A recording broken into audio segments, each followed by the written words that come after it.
یہ وظیفہ پڑھیں اور اللہ سے جو چاہیں مانگ لیں۔ ایک ایسا وظیفہ جو آپ کو زبردست قسم کا عامل بنا دے گا۔ عامل بننے کے لیے سب سے آسان وظیفہ، نہ کوئی چلہ، نہ کوئی پرہیز، اور نہ ہی اس وظیفے میں حصار لگانے کی ضرورت ہے۔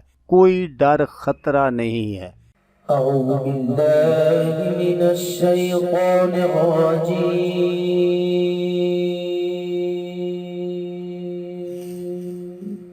بسم الله الرحمن الرحيم.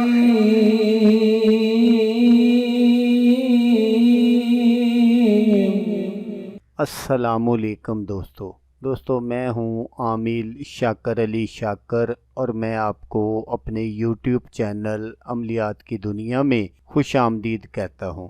تو دوستو، میں امید کرتا ہوں کہ میرے بھائی، میری بہنیں، میرے تمام دوست سب لوگ خیریت سے ہوں گے، اور میں دعا کرتا ہوں کہ اللہ پاک آپ سب کو خیر و عافیت سے رکھے۔ اللہ تبارک و تعالیٰ آپ کی پریشانیوں کو دور فرمائے، اور جو لوگ بے روزگار ہیں اللہ پاک ان کی روزی کی پریشانی کو دور فرما کر ان کو اپنے غیبی خزانوں سے، اپنی غیبی مدد سے روزگار عطا فرمائے، آمین۔ تو دوستو، آج جو میں آپ کے لیے ایک وظیفہ لے کر حاضر ہوا ہوں، یہ ہے اسم اعظم کا عامل بننے کا وظیفہ۔ جو یہ اسم اعظم پڑھ کر دعا کرتا ہے، اللہ اس کی ہر حاجت پوری کرتا ہے، بے شک۔ تو وظیفہ بتانے سے پہلے آپ دوستوں سے ایک چھوٹی سی گزارش ہے کہ اگر آپ میرے چینل پر پہلی بار آئے ہیں اور آپ نے ابھی تک میرے چینل کو سبسکرائب نہیں کیا، تو آپ میرے چینل کو سبسکرائب کر لیں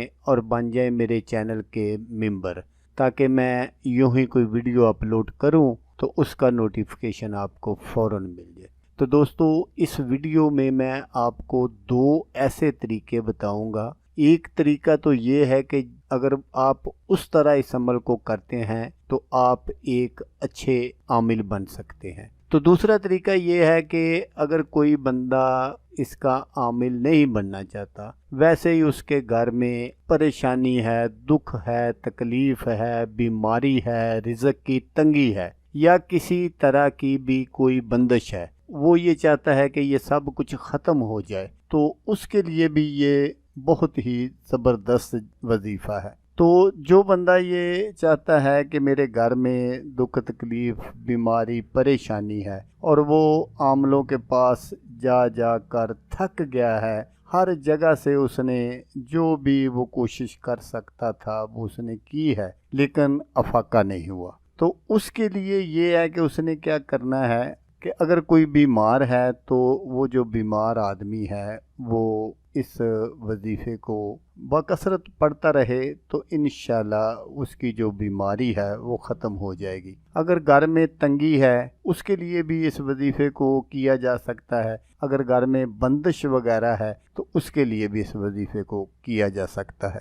تو وظیفہ کرنے کا جو طریقہ ہے وہ آپ غور سے سن لیجئے گا، تاکہ آپ کی جو محنت ہے وہ ضائع نہ ہو، اور آپ خام خواہ اللہ تبارک و تعالیٰ کے ناموں پر شک نہ کریں۔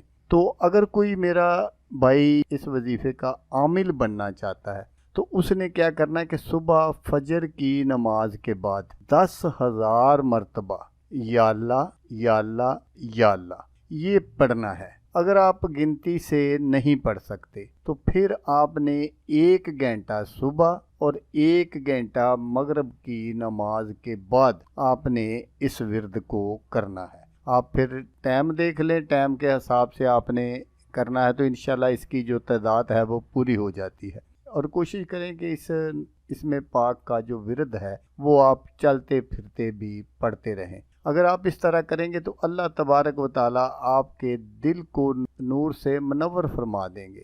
تو جیسا میں نے آپ کو بتایا کہ اگر کوئی میرا بھائی یا بہن بیمار ہے یا گھر میں تنگ دستی ہے تو انہوں نے کیا کرنا ہے کہ انہوں نے ہر نماز کے بعد 200 مرتبہ اس وظیفے کو ورد کرنا ہے۔ صبح جب فجر کی نماز پڑھیں تو اس کے بعد آپ نے 200 مرتبہ اسی اسم پاک کا ورد کرنا ہے، یا اللہ۔ پھر جب آپ ظہر کی نماز پڑھیں تو پھر آپ نے 200 مرتبہ اسی طرح ورد کرنا ہے۔